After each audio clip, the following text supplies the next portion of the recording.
नमो हरिहंतारं नमो सिद्धारं नमो वाययारं नमो वधायारं नमो गुरुवे सर्वसारं मंगलं भगवान् वीरो मंगलं गौतमोगणी मंगलं कुंदकुंडार्यो जैन धर्मोऽस्तु मंगलम् सर्वमंगलमांगल्यं सर्वकल्याणकारिणं प्रधानं सर्वधर्माणां जैनं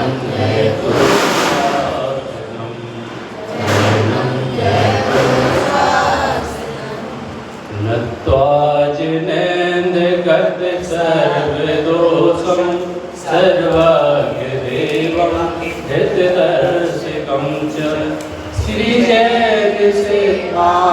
प्रवेशकेयं विरच्यते सर्वहिताय द्रव्य गुण पर्याय का जो नित्य हो ज्ञान सीख मिले सम्यक पर पावे पद निर्वाण पावे पद निर्वाण। गुरुवर्य पंडित श्री गोपाल दास जी वरिया कृत ये जैन सिद्धांत प्रवेशिका ग्रंथ है, जिसके अंतर्गत जैन दर्शन के सैद्धांतिक परिभाषाओं को निबद्ध किया है। और यदि हमें जैन दर्शन में प्रवेश करना है तो इसको पढ़ना मात्र काफ़ी नहीं है, इसको याद करना है और हमारे जीवन में इसको अप्लाई भी करना है। इसके अंतर्गत पहला अध्याय है जो कि द्रव्य गुण पर्याय का अध्याय है, जिसमें हमने द्रव्य गुण और पर्याय के संबंध में चर्चा की है। आप लोगों से क्वेश्चन ये है कि आप भी यहाँ पर शाम को लघु जैन सिद्धांत प्रवेशिका के प्रश्न सुन रहे हैं, है ना। संजीव जी गोधा जी की क्लास आप सुन रहे थे। उसका पर्पज भी यही है कि आप जैन दर्शन में यदि प्रवेश करना चाहते हैं तो बेसिक कंसेप्ट आपकी क्या होना चाहिए, क्लियर होना चाहिए। बहुत सारी चीज़ें हमें नहीं आती हैं, वो बहुत सरलता से जैन दर्शन में बतलाई गई हैं, लेकिन वो कब होगी याद, कब उसका स्मरण करेंगे, जब हम सुनेंगे, जब हम देखेंगे, जब हम पढ़ेंगे तो वो हमारे लिए सहजता से याद भी हो जाएंगी और उसका हम प्रयोग कर पाएंगे।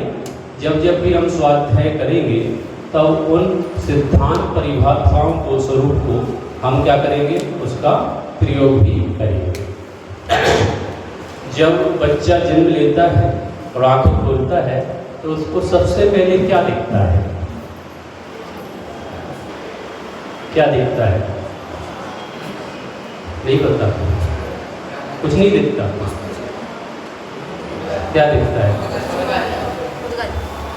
लोक दिखता है, विश्व दिखता है। जो पुद्गल की रचना है, आपको पुद्गल दिखता है लेकिन वास्तव में लोक दिखता है। माने वो देखता है तो सबसे पहले क्या देखता है, लोक या विश्व या संसार, जगत। ठीक है, विश्व किसे कहते हैं, 6 द्रव्यों का समूह विश्व है। तो प्रश्न खड़ा होता है कि द्रव्य किसे कहते हैं। आपने कहा कि गुणों के समूह को द्रव्य कहते हैं, तो गुण किसे कहते हैं,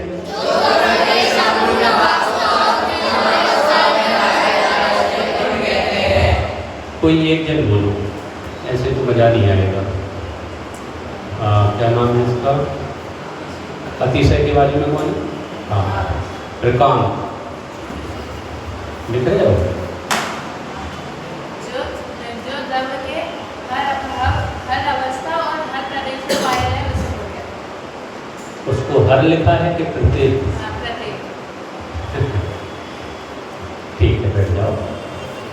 द्रव्य की संपूर्ण अवस्थाओं में अथवा संपूर्ण प्रदेशों में, है ना, पाया जाता है, उसका नाम गुण। गुण के कितने भेद हैं? दो भेद हैं। कौन कौन से? मंत्र बोलेगा, मंत्र।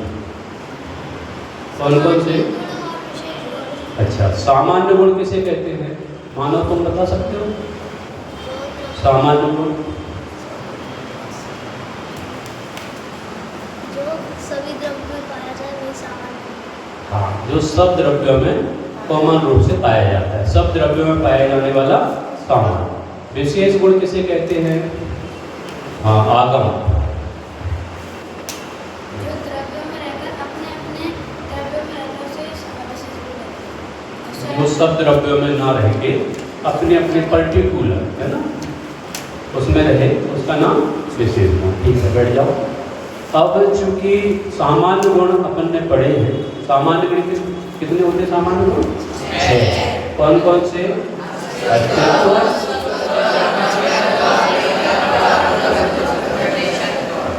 ठीक है। अब इनकी परिभाषाएं सबको याद है। 6 सामान्य गुणों की परिभाषा किस किस को याद नहीं है? याद नहीं है? आपको भी याद नहीं है? अरे बहुत सारे लोगों को याद नहीं है। चलिए 10वीं वाले बच्चे एक एक करके बताएंगे। अस्तित्व गुण किसे कहते हैं? सार्थक बोलो।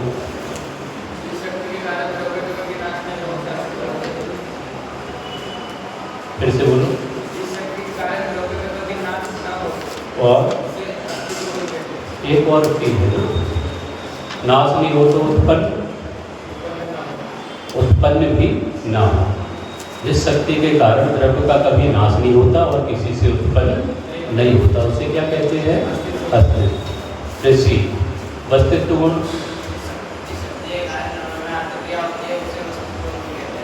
ठीक है, बैठ जाओ। द्रव्यत्व,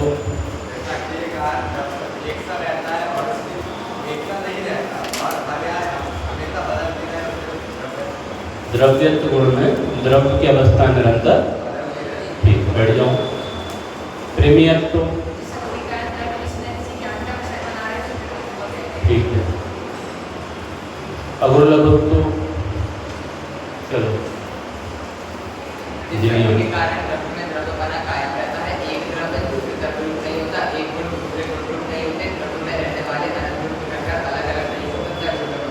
ठीक है, गुड।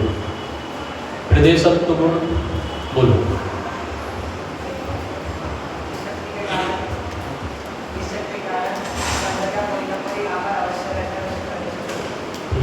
बैठ जाओ। ये सामान्य गुण है, आप लोगों को याद रहना चाहिए, है ना। याद नहीं है तो आपको याद करना है, किसी भी हालत में याद करना है, हर हाल में याद करना है, ठीक है। आइए हम जब सामान्य गुण समझ गए हैं तो विशेष गुण कौन कौन से हैं? तो सबसे पहला कौन सा द्रव्य था? जीव। जीव द्रव्य था ना। जीव द्रव्य किसे कहते हैं? जीव किसे कहते हैं? हाँ, जो जानता है, देखता है, उसे जीव कहते हैं। जीव द्रव्य कितने हैं? कितने हैं? अनंत। अच्छा, पुद्गल द्रव्य किसे कहते हैं? जिसमें स्पर्श, रस, गंध, वर्ण पाया जाता है। इसको सूत्र में कोई बता सकता है? सूत्र, हाँ बताओ उत्कर्ष। हाँ, स्पर्श, रस, गंध, वर्ण, वृंदा, पुद्गला। एक और सूत्र है, कोई बता सकता है? पुद्गल किसे कहते हैं? दूसरा सूत्र याद आ रहा है किसी को?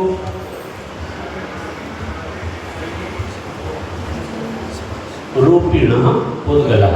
क्या बोला? जो रूपी होता है वो कौन होता है?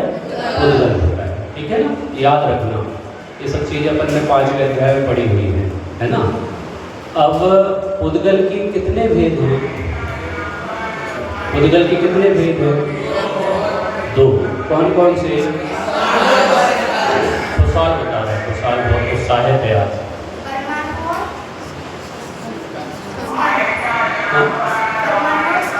इसका ओके, दोनों ही है ना, इसके अलावा तो नहीं है, ठीक है। अच्छा, परमाणु किसे कहते हैं? हाँ, जिसका दूसरा भाग ना हो सके। जिसका दूसरा हिस्सा या भाग ना किया जा सके उसे परमाणु। ऐसा सबसे सूक्ष्म उद्गल का अंश जिसका दूसरा विभाग नहीं होता। ठीक है, बैठ जाओ। गुड। स्कंद किसे कहते हैं? हाँ, आगम के बारे में क्या नाम है? प्रथमेश। हाँ, प्रथमेश। दो या दो से अधिक परमाणुओं के बंध को स्कंद कहते हैं। एक बार दोहराना, क्या बोला?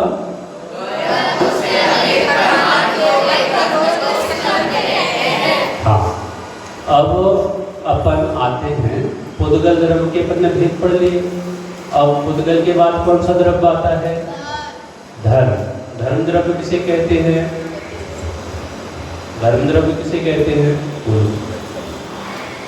जो खुद चलते हुए पुद्गल को चलाया हुआ होता है। गुड, बहुत अच्छा।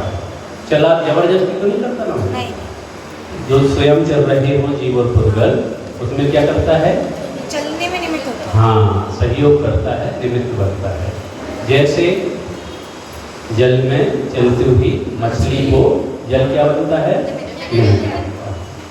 अधर्म द्रव्य किसे कहते हैं?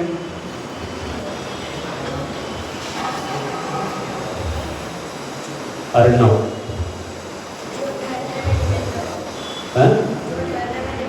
किसको?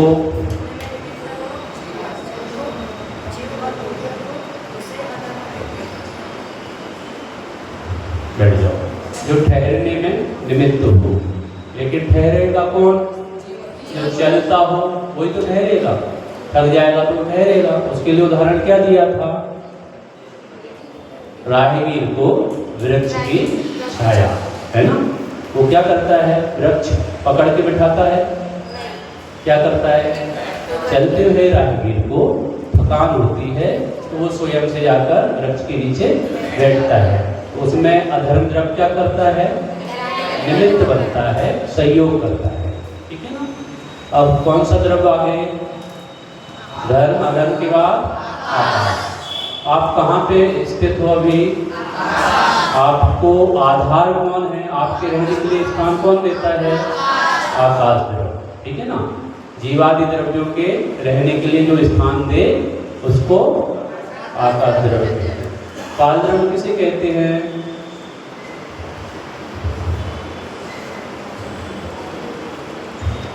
दो चार ही नाम हाथ उठाए हैं। लास्ट में कौन है? अक्षय, बोलो। अच्छा, समय को ही काल कहते हैं। ये कौन सा काल है? निश्चय काल के व्यवहार काल? अच्छा, तो निश्चय काल किसे कहते हैं?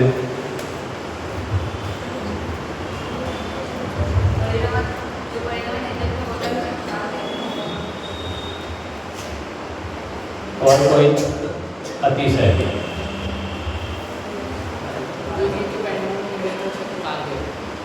जो हाँ, जीवादि द्रव्यों के परिणमन में निमित्त हो या सहकारी हो, सहयोगी हो, उसको क्या कहते हैं? कालाणु को ही काल द्रव्य कहते हैं। अच्छा, सारे द्रव्यों के परिणमन में निमित्त बनता है काल द्रव्य, लेकिन स्वयं परिणमन करता है कि नहीं करता? अच्छा, एक एक जो 6 द्रव्य अपन ने पढ़े उनके एक एक शब्द में कुछ है परिभाषाएं। जीव द्रव्य किसे कहते हैं? जो जानता देखता है या जो चेतन स्वरूप है ना? पुद्गल रूपिणा पुद्गला। धर्म, अधर्म, आकाश और काल। ठीक है, ये विषय हालांकि चल चुका है, लेकिन बच्चों के हृदय में कितना बैठा है उसके लिए मैंने परीक्षा की है। अब एक और प्रकरण बीच में आया था, पर्याय, है ना? पर्याय किसे कहते हैं?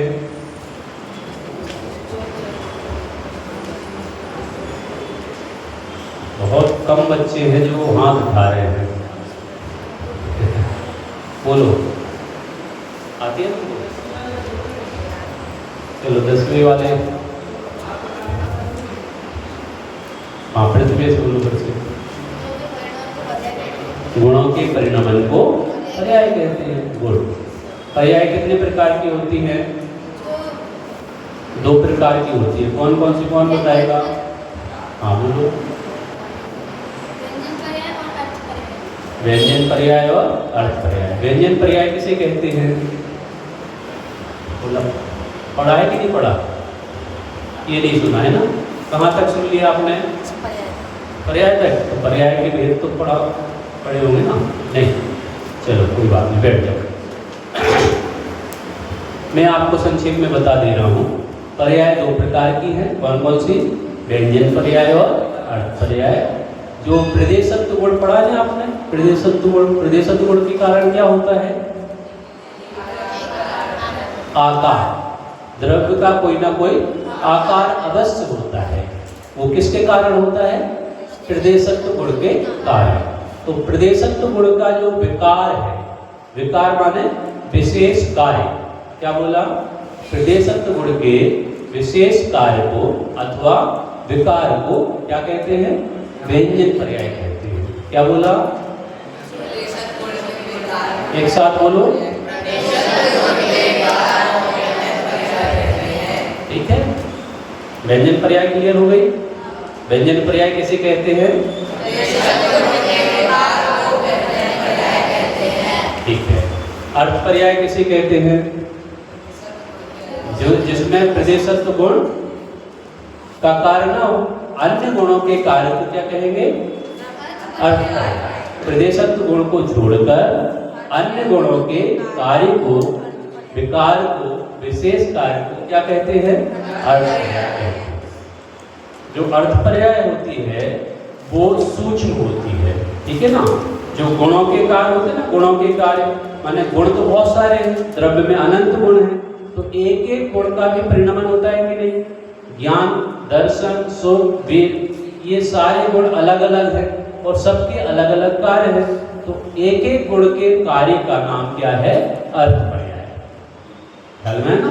तो एक द्रव्य में 6 द्रव्य है ना, 6 द्रव्य, 6 द्रव्यों में व्यंजन पर्याय कितनी होती है और अर्थ पर्याय कितनी होती है? कोई बता सकता है? 6 द्रव्यों में अर्थ पर्याय कितनी होती है और व्यंजन पर्याय कितनी होती है? नहीं बता? चलो मैं बता दे रहा हूँ। व्यंजन पर्याय एक ही होती है। प्रत्येक द्रव्य में व्यंजन पर्याय कितनी होती है? एक। क्योंकि प्रत्येक द्रव्य में सामान्य गुण है और प्रदेशत्व गुण सब में एक एक ही है। क्या ज्यादा है? एक द्रव्य जैसे जीव द्रव्य में सामान्य गुण है तो प्रदेशत्व गुण कितना होगा? एक होगा। उद्गल में प्रदेशत्व गुण कितना होगा? धर्म में, अधर्म में, आकाश में, काल में। तो प्रदेशत्व गुण के कार्य को क्या कहते हैं? व्यंजन पर्याय कहते हैं। तो प्रत्येक द्रव्य में व्यंजन पर्याय कितनी होगी? एक ही होगी। लेकिन अर्थ पर्याय कितनी होगी? अनंत। क्योंकि प्रत्येक द्रव्य में गुण कितने हैं? अनंत। और गुणों के कार्य को क्या कहते हैं? अर्थ पर्याय। ठीक है ना? विशेष कार्य, गुणों के विशेष कार्य अथवा विकार को क्या कहते हैं? अर्थ पर्याय। इसमें एक गुण छोड़ना है सिर्फ। कौन सा? प्रदेशत्व गुण छोड़ देना है। अर्थ पर्याय में कौन सा गुण छोड़ना है? हाँ, क्यों? क्योंकि प्रदेशत्व गुण को छोड़कर अन्य गुणों के कार्य का नाम क्या है? अर्थ पर्याय है। और प्रदेशत्व गुण के कार्य का क्या नाम है? व्यंजन पर्याय। याद रहेगा सबको? पक्का? चलिए अब अपन आगे बढ़ते हैं। इस अर्थ पर्याय के भी 2 भेद हैं और व्यंजन पर्याय के भी कितने भेद हैं? 2 भेद हैं। व्यंजन पर्याय के कितने भेद हैं? 2। कौन कौन से? स्वभाव व्यंजन और विभाव व्यंजन। ऐसे ही अर्थ पर्याय के भी कितने भेद हैं? 2। कौन कौन से? स्वभाव अर्थ और विभाव अर्थ। ठीक है ना? ठीक है। अब स्वभाव व्यंजन पर्याय किसे कहते हैं? स्वभाव व्यंजन पर्याय आपके पास पुस्तक नहीं है क्या? पुस्तक में देखो आप, पेज नंबर 9, प्रश्न नंबर 42। पढ़ो एक साथ।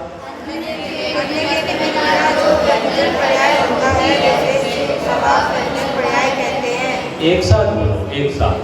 अन्य के निमित्त बिना जो व्यंजन पर्याय होती है उसे गवाह व्यंजन पर्याय कहते हैं। ठीक है, जैसे इसमें आप इतनी बात याद रखना, यहाँ पे दो भेद किए हैं, एक तो स्वभाव और एक विभाव। तो स्वभाव में क्या होता है, अन्य का संबंध या निमित्त काम नहीं आता, स्वभाव में अन्य निमित्त नहीं बनता, और विभाव में अन्य निमित्त बनता है। बस इतना याद रखोगे तो आपको याद हो जाएगी परिभाषा, है ना। तो व्यंजन पर्याय किसे कहा, स्वभाव व्यंजन पर्याय, अन्य के निमित्त बिना, क्या बोला, जो व्यंजन पर्याय होती है उसे क्या कहते हैं, स्वभाव व्यंजन पर्याय। जैसे जीव की सिद्ध पर्याय, जीव की सिद्ध पर्याय कैसी है, उसमें कोई निमित्त है क्या सिद्ध दशा में, अभी कोई वहां पे सहयोग कर रहा है सिद्ध भगवानों को, वो प्रकट हुई है तो किसी के निमित्त से हुई है, किसी ने कहा होगा कि चलो तुम सिद्ध बन जाओ, मैं तुम्हारा सहयोग करता हूँ। आपको यहाँ पढ़ाने में कोई सहयोग कर रहा है, आपके माता पिता आपको सहयोग कर रहे हैं कि नहीं, बेटा आप पढ़ के लिख के बढ़िया बन जाओ, आपको जो भी डिमांड होगी मैं आपकी डिमांड को पूरा करूँगा, तो आपको तो सहयोग कर रहे हैं। तो आपकी पर्याय कौन सी कहलाएगी, सहयोगी जो पर्याय होती है वो कौन सी होती है, विभाव पर्याय, और जिसमें सहयोग की अपेक्षा नहीं रहती है उसका नाम क्या है, स्वभाव पर्याय। तो जो जीव की सिद्ध दशा है ना, वो कैसी दशा है, वो स्वभाव वाली है, वो नेचर है, सिद्ध समान सदा पर मेरो, मैं जन्म से ही सिद्ध जैसा ही हूँ। ये बात अलग है कि सिद्ध दशा भी वर्तमान में प्रकट नहीं है, या ना पर्याय में प्रकट नहीं है, लेकिन हमारा स्वभाव सिद्ध नहीं होता, तो जो इतने सारे सिद्ध वहाँ पे सिद्धालय में विराजमान हैं वो सिद्ध नहीं होते। यदि वो स्वभाव से सिद्ध नहीं होते, जीव द्रव्य स्वभाव से कैसा है, सिद्ध है, तो उनकी पर्याय प्रकट हुई तो उस पर्याय का नाम क्या हो गया, स्वभाव व्यंजन पर्याय। क्लियर हो गया। अब आगे बढ़ते हैं, विभाव व्यंजन पर्याय किसे कहते हैं, सभी लोगों को बोलना है भैया।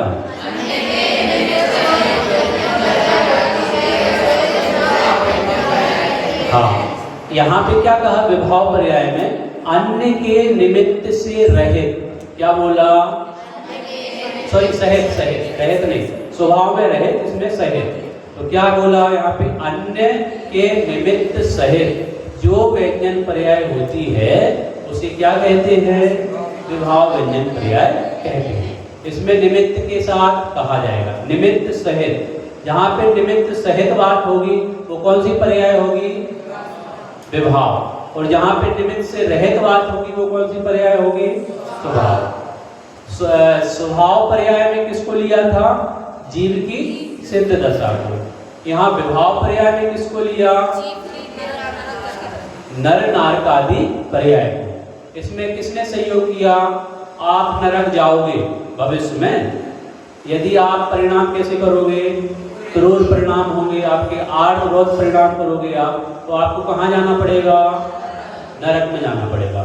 तो नरक में जाने की जो पर्याय आपकी होगी वो किसके सहयोग से होगी, दूसरों के सहयोग से कि आपके स्वयं के सहयोग से, परिणाम विकृत कोई दूसरा करेगा, है ना, और आप नरक में चले जाओगे, ऐसा होता है क्या, स्वयं किए जो कर्म शुभाशो फल निश्चित ही वे देते।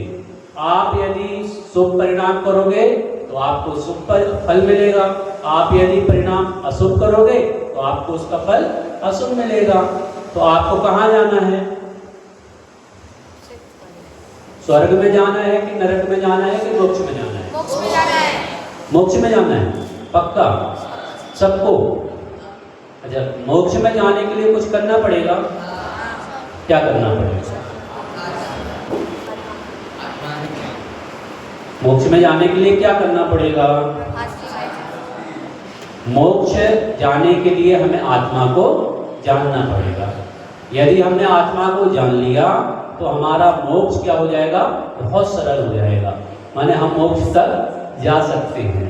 लेकिन उसके लिए क्या करना है, आत्मा को जानने का प्रयास करना है, पुरुषार्थ करना है। और आत्मा को जानना बहुत बड़ा पुरुषार्थ भी है। चाय बनाना तो कठिन है, युगल जी बाबू जी की भाषा में कहा जाए तो चाय बनाना कठिन है, लेकिन सम्यक दर्शन लेना बहुत सरल है।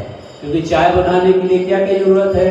दूध भी लाना है, पानी भी, शक्कर भी, चाय पत्ती भी, गैस भी, माचिस भी, है ना। इन सारी चीज़ों का सुमेल होगा और आपकी इच्छा होगी तो चाय बनेगी, इच्छा नहीं होगी तो नहीं बनेगी। ठीक है ना। है तो यहाँ पे अपन ने कौन सी पर्याय पढ़ी थी अभी? व्यंजन पर्याय। कौन सी व्यंजन? विभाव व्यंजन। विभाव व्यंजन में क्या होता है? निमित्त होता है कि निमित्त नहीं होता? होता है ना। तो ये जो नर नार आदि पर्याय हैं वो किसी ना किसी के निमित्त से प्राप्त हुई है। यदि आप मनुष्य पर्याय में आए हो तो इसके पीछे कोई ना कोई सहयोगी है, कोई ना कोई निमित्त है, वो आपके परिणाम। वो निमित्त कौन है?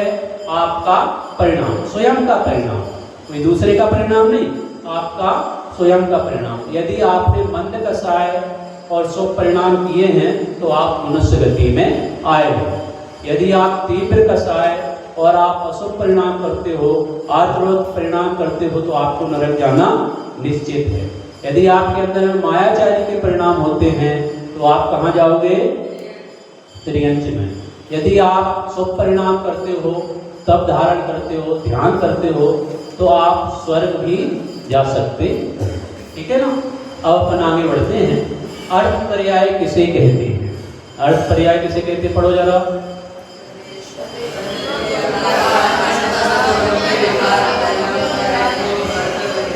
अरे बोलो।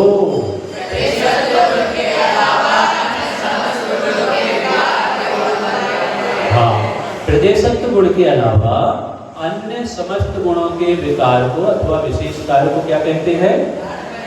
अर्थ पर्याय कहते हैं। ठीक है ना। इसमें किसको छोड़ना है? एक गुण को छोड़ना है, बाकी को सबको लेना है। एक गुण कौन सा है? वो प्रदेशत्व गुण। उसको छोड़ने के बाद अन्य अनंत गुण हैं, उन सब के कार्य का नाम क्या हो जाएगा? अर्थ पर्याय हो जाएगा। अर्थ पर्याय के कितने भेद हैं? दो। कौन कौन से? स्वभाव और विभाव। स्वभाव अर्थ पर्याय किसे कहेंगे? पढ़ो एक साथ।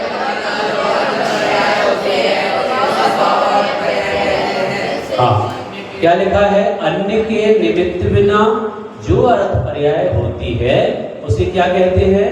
स्वभाव अर्थ पर्याय, है ना। इसमें स्वभाव में जब जब भी आप बात करोगे स्वभाव की तो वहां पे क्या हो जाएगा? निमित्त नहीं रहेगा, निमित्त से रहे। स्वभाव माने निमित्त से रहे। ठीक है ना। तो यहाँ पे क्या लिखा? अपन ने क्या पढ़ा? अन्य के निमित्त के बिना जो अर्थ पर्याय होती है उसे क्या कहते हैं? स्वभाव अर्थ पर्याय कहते हैं। अच्छा, इसका उदाहरण क्या दिया? जीव का केवल ज्ञान, मात्र ज्ञान। केवल ज्ञान माने मात्र ज्ञान। हम और आप क्या करते हैं? मात्र ज्ञान करते हैं। हम और आप क्या करते हैं? मात्र जानते हैं। केवली भगवान क्या करते हैं? अरहंत भगवान मात्र जानते हैं। सिद्ध भगवान क्या करते हैं? मात्र। कोई भी जीव हो वो क्या करता है? सिर्फ जानने का काम करता है। सिर्फ क्या करता है? जानने का काम। ये जो स्वभाव पर्याय है, जैसे यहाँ पे उदाहरण दिया कि जीव का केवल ज्ञान, यहाँ पे किसी का सहयोग चाहिए क्या आपको? या आपका ज्ञान, आप सिर्फ जानने का काम करते हो तो इसमें किसका सहयोग चाहिए आपको जानने में? आप कैसे जानोगे? चश्मे से, पुस्तक से, गुरु से, टीवी से? कैसे जानोगे आप? स्वयं से ही जानोगे। और इसमें स्वयं से जानने के लिए किसी पर के निमित्त की आवश्यकता नहीं है, इसलिए इसका नाम भी क्या हो गया? स्वभाव अर्थ पर्याय। क्लियर? क्लियर हो गया अतिशय? चलिए, अब लास्ट में क्या है? विभाव अर्थ पर्याय। एक बार पढ़ो जरा, क्या लिखा है?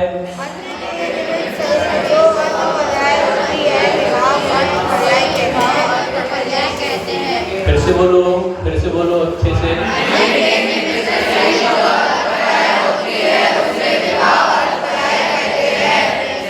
जैसे अब आपको समझ में आ रहा है, जीव के राग द्वेष आदि। ये जो राग द्वेष होते हैं ये कैसे होते हैं? किसी के सहयोग से होते हैं ना, किसी के निमित्त से। आपको मैं अच्छा नहीं लगता हूँ कदाचित, तो आपको क्या होगा? मेरे प्रति द्वेष होगा। और मुझे आप अच्छे नहीं लगते हो तो मुझे आपके प्रति क्या होगा? द्वेष। और आप मुझे अच्छे लगते हो तो मुझे आपके प्रति क्या होगा? राग। यदि आप मेरे अनुसार चलोगे तो आपको मैं अच्छा समझूंगा, यदि आप मेरे अनुसार नहीं चलोगे तो आपको मैं क्या समझूंगा? बुरा। तो ये क्या हो रहा है कि पर के निमित्त से राग द्वेष होते हैं। क्या होता है? होते हैं। किसके निमित्त से होते हैं? पर के निमित्त से। तो जो पर के निमित्त के साथ जो होगा वो कौन सी पर्याय होगी? स्वभाव होगी कि विभाव? विभाव में क्या होता है? संयोग होता है, किसी ना किसी का निमित्त होता है ना। और निमित्त कहाँ नहीं होता? स्वभाव में निमित्त नहीं होता, लेकिन विभाव में निमित्त होता है। तो ये जो राग द्वेष के परिणाम है ये आपके स्वभाव भाव है कि विकृत भाव है, विभाव भाव है?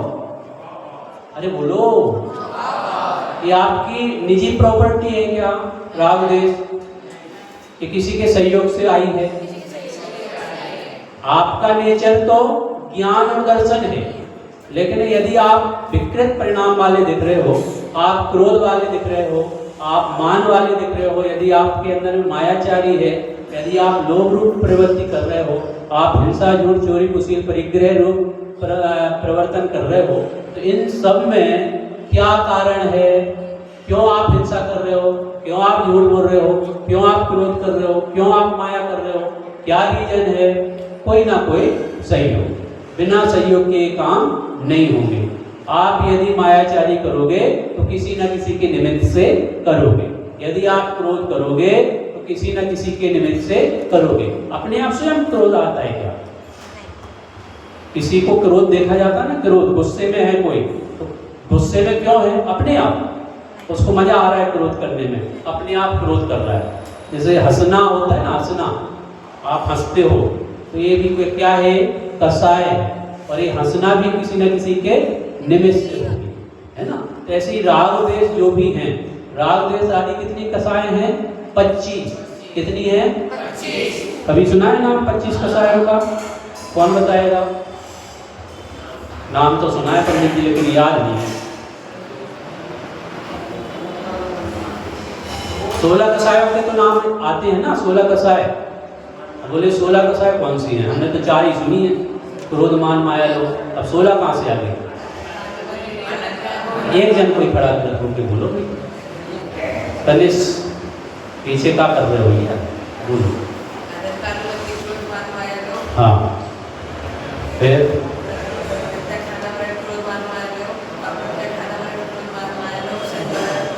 क्रोध मान, ये हो गई 16, ठीक है। फिर 9 कसाय कौन कौन सी हैं?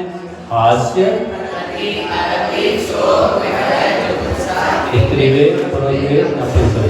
हो गई 9, याद है ना? चलो बैठ जाओ। तो 16 और 9 कितने होते हैं? 25, ठीक है। तो ये राग द्वेष आदि जितने भी परिणाम हैं, ये विभाव परिणाम है, ये विभाव पर्याय है। और इसको कौन सी विभाव पर्याय कहते हैं? स्वभाव, व्यंजन या फिर अर्थ। ये कौन सी पर्याय है? अर्थ पर्याय है कि व्यंजन पर्याय है? अर्थ पर्याय। कौन सी अर्थ पर्याय? विभाव अर्थ पर्याय, ठीक है ना। एक बार पुनः सुन लो जरा। अन्य के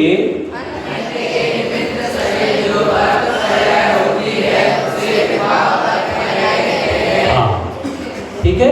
अब अपना इतना विषय तो हो चुका है, और कल अपना जो विषय चलना था वो उत्पाद व्यय द्रव्य है ना। उत्पाद व्यय और द्रव्य। हमने द्रव्य का लक्षण पढ़ा था, है ना। क्या पढ़ा था द्रव्य का लक्षण? उत्पाद व्यय द्रव्य युक्तम सत्। एक और लक्षण है गुण पर्यायवत् द्रव्यम, है ना। गुण पर्यायवत् द्रव्यम। गुण और पर्याय वाला कौन होता है? गुणवान और पर्यायवान। वो कौन होता है? वो द्रव्य होता है। और द्रव्य यदि गुण पर्यायमान है तो गुणों का क्या होता है? परिणमन होता है। गुणों का परिणमन किस रूप में होता है? तो उत्पाद और व्यय रूप। क्या बोला? उत्पाद और व्यय रूप। दो कारण हैं गुण, माने दो स्वभाव हैं, एक तो द्रव्य स्वभाव है और एक पर्याय स्वभाव है। क्या बोला? दो स्वभाव हैं अपने पास। कौन कौन से? एक द्रव्य और एक पर्याय, ठीक है ना। तो द्रव्य स्वभाव कौन सा है? जो परमानेंट रहता है, जो परमानेंट रहता है। आप जीव द्रव्य हो तो आपका ज्ञान, आपका ज्ञान कब नहीं रहेगा? आप जीव द्रव्य हो तो आप अजीब कब हो जाओगे? कभी हो जाओगे। यदि नरक पर्याय में पहुंच गए तो आप नारकी बन जाओगे कि नहीं? यदि देव पर्याय में पहुंच जाओगे तो देव बन जाओगे कि नहीं? देव है, देव। हाँ, देव पर्याय में देव जाएगा तो देव बन जाएगा ना? नहीं। त्रियंश पर्याय में यदि देव जाएगा तो त्रियंश बनेगा कि नहीं?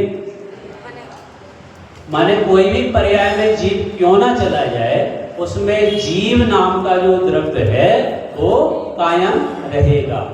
ख्याल में है ना? जैसे मिट्टी से क्या बनता है? घड़ा बनता है। क्या बनता है? अच्छा, मिट्टी से घड़ा बना तो मिट्टी में, मिट्टी की जो अवस्था है उसका कुछ ना कुछ तो परिणाम हुआ होगा। मिट्टी से स्वयं से घड़ा बना है, पक्का मिट्टी से स्वयं से ही घड़ा बना है ना। उसमें क्या हुआ है? उसका अपन ने गूथा उसका क्या बनाया? पिंड बनाया। फिर उसके बाद उसको चाक पे रखा और उसके बाद उसको घुमाया चाक को और उसका आकार दिया। तो ये कार्य किसने किया? कुम्हार ने कि मिट्टी स्वयं ने? हमें दिखता ऐसा है कि ये मिट्टी का घड़ा किसने बनाया? कुम्हार ने बनाया। दिखेगा क्या बाहर से कि कुम्हार ने बनाया, लेकिन एक्चुअल क्या है? एक्चुअल स्थिति क्या है? क्या कुम्हार घड़ा बना सकता है? क्या पेट्रोल से गाड़ी चल सकती है? क्या बाई रोटी बना सकती है? अरे बोलो, बाई रोटी नहीं बनाती। रोटी कौन बनाता है? आटा। और उसके आटे में भी कितने सारे परमाणु हैं? आटे के कण कितने हैं? बहुत सारे, अनंत। ख्याल में है ना? तो जो हमें दिखता है वो नहीं है और जो नहीं दिखता वो है। माने द्रव्य का क्या होता है? परिणमन होता है। तो जो नवीन पर्याय होती है ना द्रव्य की, नवीन पर्याय, उसका क्या नाम है? नवीन पर्याय का नाम क्या है? उत्पाद। क्या बोला? अरे बोलो। नवीन पर्याय की उत्पत्ति का नाम उत्पाद। यदि नवीन पर्याय हुई है तो कहीं ना कहीं किसी का व्यय हुआ होगा, त्याग हुआ होगा, कोई चीज नष्ट हुई होगी, तब तो दूसरी पर्याय आई। ऐसा है क्या? व्यय किसे कहते? व्यय यहाँ पे लिखा है ना, द्रव्य में पूर्व पर्याय के त्याग को व्यय कहते हैं। पेज नंबर 10, प्रश्न नंबर 49 पढ़ो एक साथ। क्या लिखा है?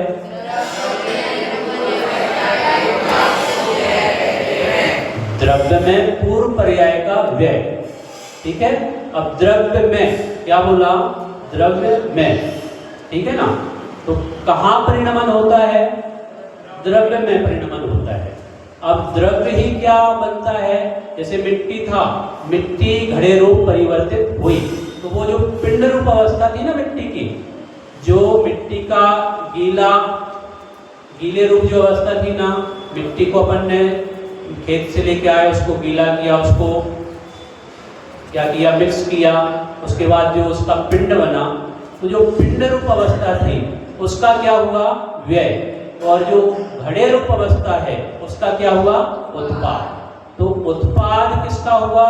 घड़े का। व्यय किसका हुआ? पिंड का। ठीक है ना। सोना है, सोना, सोने से क्या बन सकता है?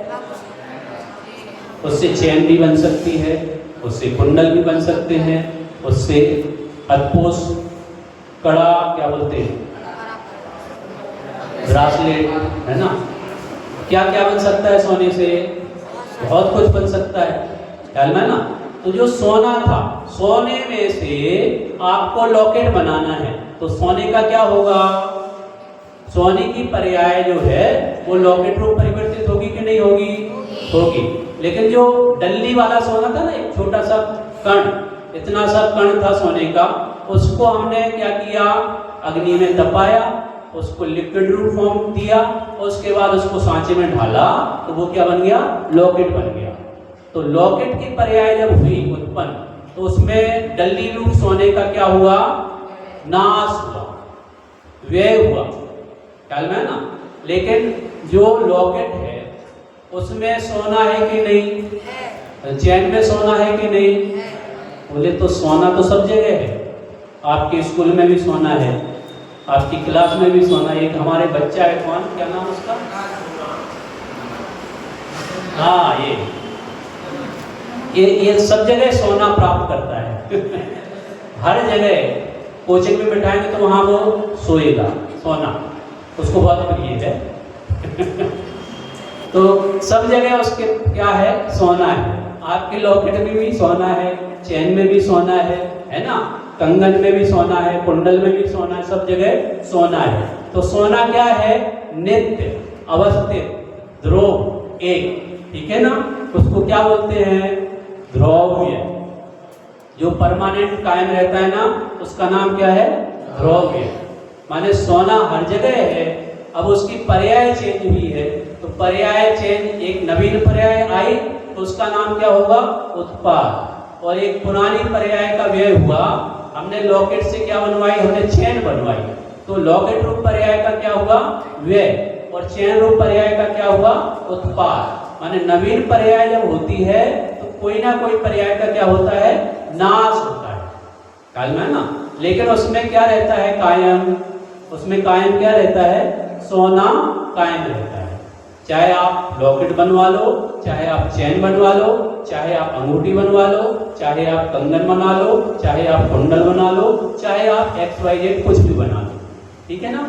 ऐसे जीव द्रव्य है, जीव द्रव्य, उसमें यदि सम्यक दर्शन हुआ है, क्या हुआ है? सम्यक दर्शन हुआ है, तो सम्यक दर्शन की पर्याय का क्या हुआ? उत्पाद। अब उत्पाद हुआ, सम्यक दर्शन हुआ, तो व्यय किसका हुआ? मिथ्यात्व का व्यय हुआ कि नहीं? अरे मिथ्यात्व तो जब जाएगा जब तो सम्यक दर्शन आएगा, ख्याल में है ना। कोई जाएगा तो कोई आएगा। तो यहाँ पे क्या हुआ? मिथ्यात्व का व्यय हुआ और सम्यक दर्शन का उत्पाद हुआ। लेकिन ये कार्य किस में हुआ? ये हुआ श्रद्धा गुण में। तो श्रद्धा गुण मिथ्यात्व रूप अवस्था थी तब था कि नहीं? वो श्रद्धा मिथ्यात्व रूप थी, ख्याल में ना। अब वो श्रद्धा कैसे हो गई? सम्यक रूप कन्वर्ट हुई। तो जो श्रद्धा गुण है वो कब था? वो पहले भी था, आज भी और भविष्य में भी रहेगा। ये जीव द्रव्य का उदाहरण हो गया। माने सम्यक दर्शन रूप पर्याय की उत्पत्ति हुई तो मिथ्यात्व रूप पर्याय का क्या हुआ? व्यय हुआ, लेकिन उसमें श्रद्धा गुण कायम रहा। श्रद्धा गुण किस में रहता है? जीव द्रव्य में। तो पुद्गल द्रव्य का भी ऐसा कोई उदाहरण हो सकता है? हो सकता है। पुद्गल का नहीं हो सकता, क्योंकि द्रव्य है वो भी, और द्रव्य भी क्या करता है? उसके गुण हैं, उसके गुणों का क्या होता है? परिणमन होता है। तो एक गुण का परिणमन होगा तो दूसरा गुण क्या करेगा? वो उसका भी परिणमन होगा। एक गुण में दूसरा गुण सहयोग करता है कि नहीं करता? यदि सम्यक दर्शन हुआ तो उसमें चारित्र गुण का कुछ रोल है, उसमें ज्ञान गुण का कुछ रोल है। बोले सम्यक दर्शन में श्रद्धा गुण का रोल है, उसमें ज्ञान और चारित्र का कोई रोल नहीं है। ख्याल में आ रहा है? तो हमें सम्यक दर्शन लेना है तो हमें श्रद्धा गुण को पकड़ना पड़ेगा, जो कैसा है? परमानेंट है, नित्य है, अवस्थित है, ध्रुव है। उसी का नाम क्या है यहाँ पे? ध्रुव्य।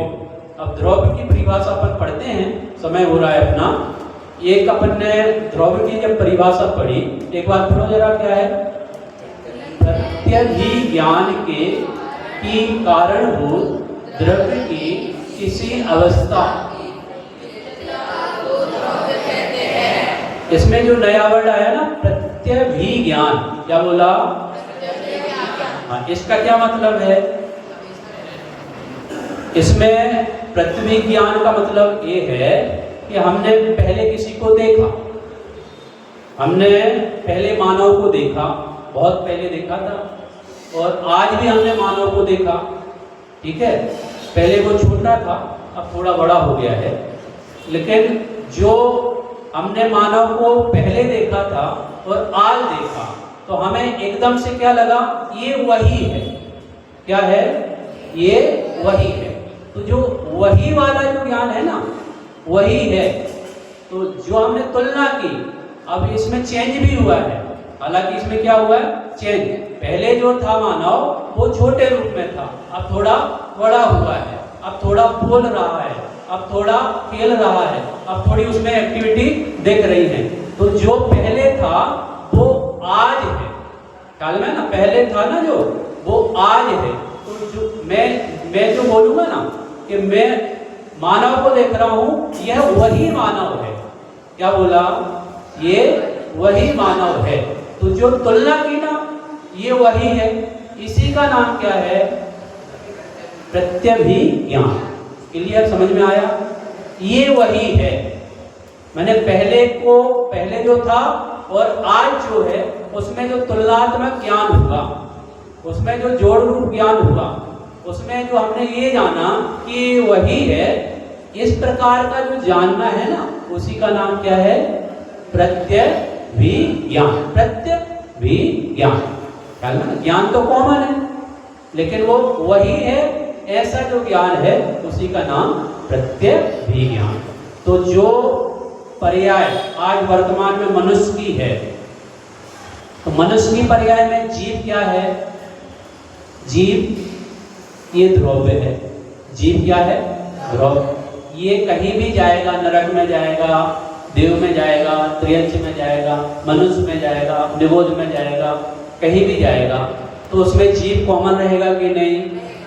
लेकिन जब हम मनुष्य पर्याय में आते हैं तो कोई बताता है कि भैया, जैसे जो रक्षाबंधन की कहानी थी ना, रक्षाबंधन की कहानी, जो सुरेश सागर ने वाद विवाद किया था 4 मंत्रियों के साथ, ख्याल में है ना, तो उनने ये बोला था कि एक बैल ये भी आ गया। मंत्रियों ने क्या बोला? एक बैल ये भी आ रहा है। तो उनके कानों में, जब सुरेश सागर के कान में ये पड़ा कि एक बैल, उनने ये जवाब दिया, माने उन्होंने वैसे तो वाद विवाद नहीं करना था, लेकिन क्योंकि उनने कहा तो उसका तुरंत रिप्लाई उन्होंने दिया, बोले बैल मैं नहीं हूँ, बैल आप हो, और नहीं मानते हो तो वहाँ जाके देख लो, वहाँ पे आपकी खाल लटकी हुई है। ख्याल में ना, आप ऐसे ऐसे माने पूरी कहानी उनको बतला दी, और वो उनको पची नहीं बात, वो बात उनको पची नहीं, और फिर उन्होंने प्लानिंग की और सुबह सुबह उनके ऊपर तलवार से हमला किया। ये बात अलग है कि उनकी वो तलवार कीलित हो गई, जैसे उन्होंने हाथ उठाया वैसा का वैसा हाथ उठा के वैसा का वैसा रह गया। तो मैं किसकी बात कर रहा था? ये कहानी मैंने आपको क्यों सुनाई रक्षाबंधन की? जो पहले था ना बैल की पर्याय में, और आज वो मंत्री की पर्याय में है, तो वो वही है। सुरेश सागर जी ने क्या बोला? तुम वही हो जो वहां पे थे, ख्याल में ना। तो जो पहले था वो यहाँ पर मिला के देखा, तो उसका नाम क्या है? प्रतिविज्ञान, है ना। और द्रव्य की परिभाषा क्या है? द्रव्य की क्या परिभाषा है? प्रतिविज्ञान के कारणभूत द्रव्य की किसी अवस्था की नित्यता को उसको क्या कहते हैं? द्रव्य कहते हैं। उसी का नाम क्या है? ध्रुव है, नित्य है, अवस्थित है ना, कूटस्थ है, ऐसा भी कह सकते, अलग अलग नामों से जान सकते हैं। द्रव्य माने नित्य, माने हमेशा कायम रहता है। तो आपका जो परम पारिणामिक भाव है वो कब नहीं रहता? अरे कब नहीं रहता? जब नरक में था तो वहां पे था कि नहीं?